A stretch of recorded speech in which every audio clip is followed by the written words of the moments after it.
दोस्तों, क्या आपने कभी सोचा है कि दुनिया के सबसे ताकतवर देश के एक अकेले ऐलान से पूरी दुनिया की सांसें कैसे पल भर में थम सकती हैं? एक ऐसी चौंकाने वाली खबर सामने आई है जिसने ग्लोबल स्टॉक मार्केट्स, अंतरराष्ट्रीय भू राजनीति और दुनिया भर के रक्षा विशेषज्ञों की रातों की नींद उड़ाकर रख दी है। राष्ट्रपति डोनाल्ड ट्रंप ने फॉक्स न्यूज पर आकर एक ऐसी भयानक घोषणा कर दी है जो शायद तीसरे विश्व युद्ध की शुरुआत का सबसे बड़ा और विनाशकारी ट्रिगर बन सकती है। उन्होंने खुलेआम ये ऐलान कर दिया है कि अमेरिका स्ट्रेट ऑफ हॉर्मुज को पूरी दुनिया के लिए बंद कर रहा है। ध्यान से सुनिए, ये पाबंदी सिर्फ ईरान या ईरानी जहाजों के लिए नहीं है, बल्कि पूरी दुनिया के लिए है, चाहे वह अमेरिका के सबसे करीबी दोस्त हो, नाटो के शक्तिशाली सदस्य देश हो या फिर हमारा प्यारा भारत। अब इस समुद्री रास्ते से न तो कोई तेल का विशाल टैंकर गुजर सकेगा और न ही कोई जरूरी सामान ले जाने वाला मालवाहक जहाज। ये कोई आम समुद्री रास्ता नहीं है दोस्तों।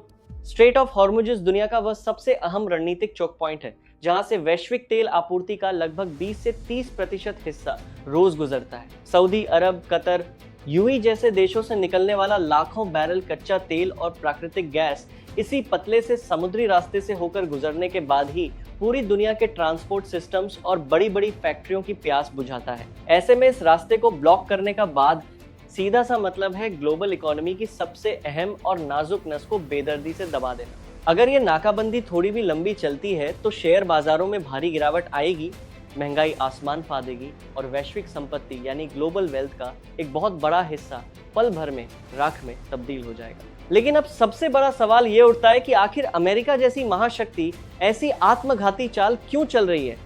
आधिकारिक तौर पर ट्रंप प्रशासन का कहना है कि उनका असली मकसद ईरान की अर्थव्यवस्था की कमर तोड़कर उसे पूरी तरह से तबाह करना है। उनका तर्क है कि जब स्ट्रेट ऑफ हॉर्मुज बंद हो जाएगा तो ईरान दुनिया को अपनी ऊर्जा या तेल नहीं बेच पाएगा और जब अरबों का राजस्व आना बंद हो जाएगा तो बिना पैसे के ईरान अपने घातक ड्रोन और खतरनाक बैलिस्टिक मिसाइलों को फंड नहीं कर पाएगा। सुनने में ये लॉजिक बिल्कुल परफेक्ट और सटीक लगता है, लेकिन वेल्थ एंड वॉरफेयर की इस जटिल दुनिया में जो सामने चमकता हुआ दिखाई देता है, पर्दे के पीछे की असलियत उससे कहीं ज्यादा खौफनाक और अलग होती है। असली बात यह है कि ईरान के पास इस युद्ध को लंबे समय तक खींचने के लिए पैसे की कोई कमी नहीं और उनका रक्षा तंत्र इतना ज्यादा किफायती है कि उन्हें लड़ने के लिए अमेरिका की तरह बता दी है। अरबों डॉलर फूंकने की जरूरत ही नहीं। जहां अमेरिका किसी एक छोटे से टारगेट को इंटरसेप्ट करने के लिए करोड़ों रुपए की अत्याधुनिक मिसाइल फायर करता है, वहीं ईरान मात्र कुछ लाख रुपए के सस्ते लेकिन बेहद खतरनाक कामिकाए ड्रोन से उतना ही बड़ा और भयानक नुकसान कर देता है।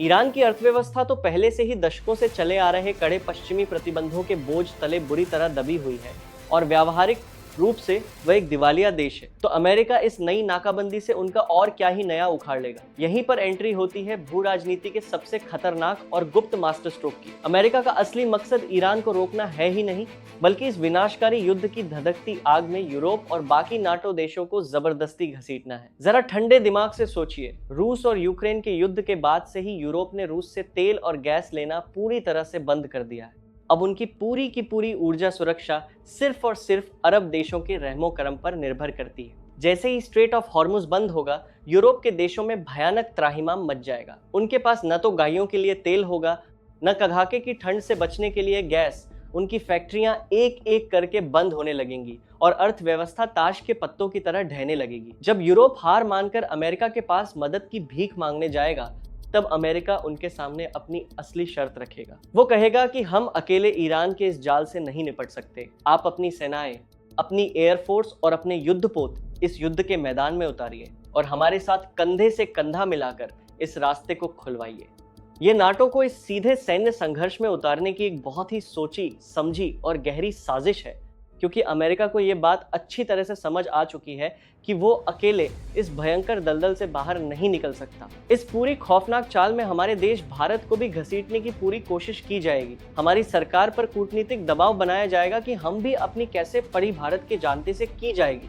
शक्तिशाली भारतीय नौसेना को वहां भेजें और इस संघर्ष का हिस्सा बने। लेकिन हमें इस वक्त सबसे ज्यादा सतर्क और दूरदर्शी रहने की जरूरत है। हमारा देश हमेशा अपने राष्ट्रीय हितों को सबसे ऊपर रखता आया है और हम किसी और के थोपे गए युद्ध में अपनी करते दी गई मर्जी से मोहरा बिल्कुल नहीं बन सकते। अब देखना यह है कि आने वाले दिनों में दुनिया की प्रतिक्रिया क्या होती है। क्या यूरोप के समझदार देश अमेरिका के इस बिछाए हुए जाल में फंस जाएंगे या फिर ट्रंप के इस तानाशाही ऐलान का खुलकर और कझा विरोध करें? दोस्तों, इतिहास गवाह है कि जब बड़े देश अपनी सत्ता, अपनी अंधी ताकत और अपना वैश्विक दबदबा बचाने के लिए किसी भी हद तक गुजरने को तैयार हो जाते हैं, तो उसकी सबसे भारी और दर्दनाक कीमत हमेशा एक बेगुनाह आम इंसान को ही चुकानी पड़ती है। ये अब सिर्फ तेल या व्यापारिक समुद्री रास्तों की लड़ाई नहीं रह गई है। ये ग्लोबल डोमिनेंस और कभी खत्म न होने वाले युद्ध की वह दहकती हुई आग है, जो अगर एक बार पूरी तरह भयक उठी तो अपने साथ पूरी दुनिया की दौलत, वर्षों की शांति और इंसानियत को जलाकर हमेशा के लिए खाक कर देगी। क्योंकि याद रखिएगा, जब बिसात पर शतरंज के इस बेरहम खेल में लकड़ी के मोहरे नहीं बल्कि धकते हुए इंसानों से भरे पूरे के पूरे देश दांव पर लगे हों, तब किसी एक नेता की बस एक गलत चाल पूरी मानव जाति का भविष्य तबाह कर सकती है।